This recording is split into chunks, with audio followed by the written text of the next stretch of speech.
All right, let's do it. Let's talk about American politics. Don't you love it? Everyone's favorite reality TV show. All right, so this election, it's a real stinker. it's ugh, you know, pick the lesser evil. That's the game now. Not the wouldn't it be nice if we could pick the greater good, you know?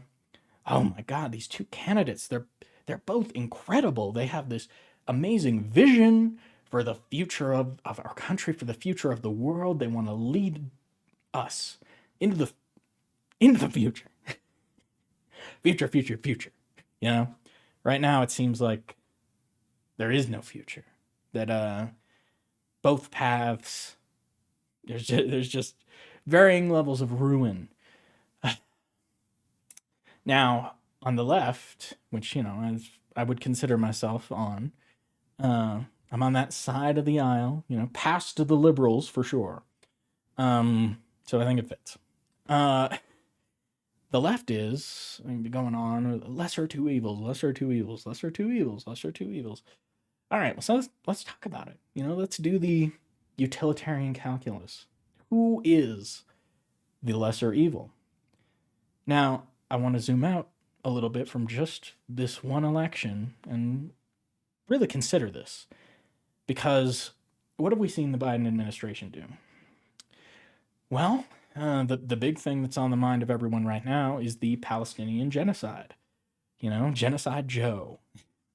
He's supporting it. He's enabling it. The blood is on his hands, as far as I'm concerned. We're the United States. Israel has no sovereignty unless we say so. Israel is essentially just a glorified military base. And the fact that we're allowing this to happen on our watch is despicable. And history will never forgive us, even if we reverse course this very second as I'm speaking. So, what's the alternative with Trump, right? So they're saying there's going to be a queer genocide, and I'm certainly one of those. I'm a queer, that's for sure.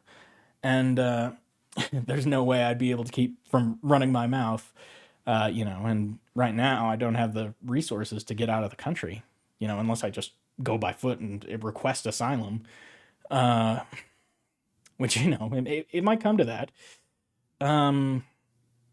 So the question is, it's like, okay, active ongoing genocide overseas, potential for a queer genocide, we'll see.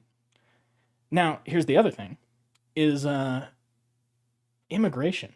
Both sides are now anti-immigrant, illegal or otherwise. Now, I'm straight up for open borders. Like, that, make no bones about it. And it's like, I believe that the economics of it, like, it's fine. There's no reason why we can't let people in. Our economy has nothing but room to grow, and more hands is just, that's just more workers. Now, AI, like, that could throw a wrench into all of this, but let's just put that aside for a moment.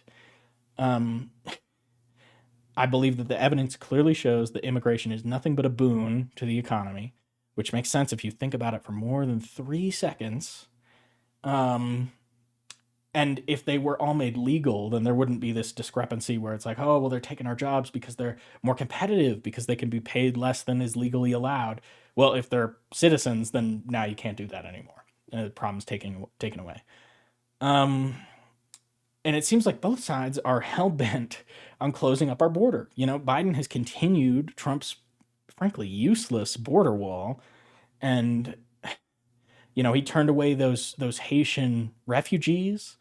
And they're just the beginning. I've talked about it before, the climate migrants that will eventually come to our door that we either have to choose to kill or accept in as Americans. And I don't know, in my mind, because fascism is inherently unstable and it won't last more than 20 years, right? So, and after fascism collapses, there's always a stronger resistance against it. You know, and in some ways, it's like a disease. You gain immunity for a while. So if the question is queer genocide now, and let's just off the Palestinian genocide entirely, let's pretend that's not happening.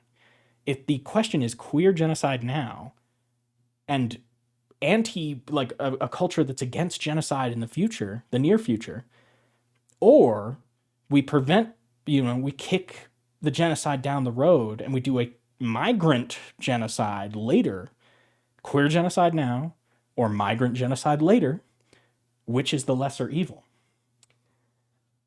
And that question becomes a lot more difficult, I think. And I don't know, I don't want to say where this line of logic is leading because I don't like it. But this is just if we're playing the utilitarian calculus game. Okay? Liberals and conservatives are both fundamentally right-wing, pro-status quo, pro the world as it exists. And if we allow that to go forward, the end is genocide of migrants. What we need to do as leftists is we need to take control of this thing. We need to be in the top, in the halls of power. That is the only way to prevent this. So that's the challenge we need to rise to. Either that, or we need to accept the utilitarian calculus. We need to accept that we can't get out of the duopoly, and we need to vote for Trump. And that's just unacceptable to me. That's not the answer. It can't be. We need to think bigger. I understand that what I'm talking about would be unprecedented in recent history, but the parties have changed before. It's not impossible. Now, working out the minutia of that's the challenge. Now, we can either rise to that challenge, or we can deal with a genocide. Like, those are the options. That's the left. That's what the left is looking down the barrel of. That's our trolley problem. It's a shitty problem, okay? It's a shitty time to be alive, but it's also a chaotic time. And chaos always brings opportunity. We can get on top of this if we're smart, if we play our cards right. I don't know. I just don't.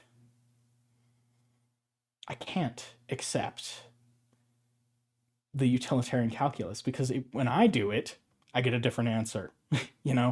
I get the answer that I have to self-sacrifice, that I have to allow myself to be put into a camp so that how many queer people are in the US versus how many migrants will show up at our door. If you compare those death tolls, the maximum, it doesn't even come close.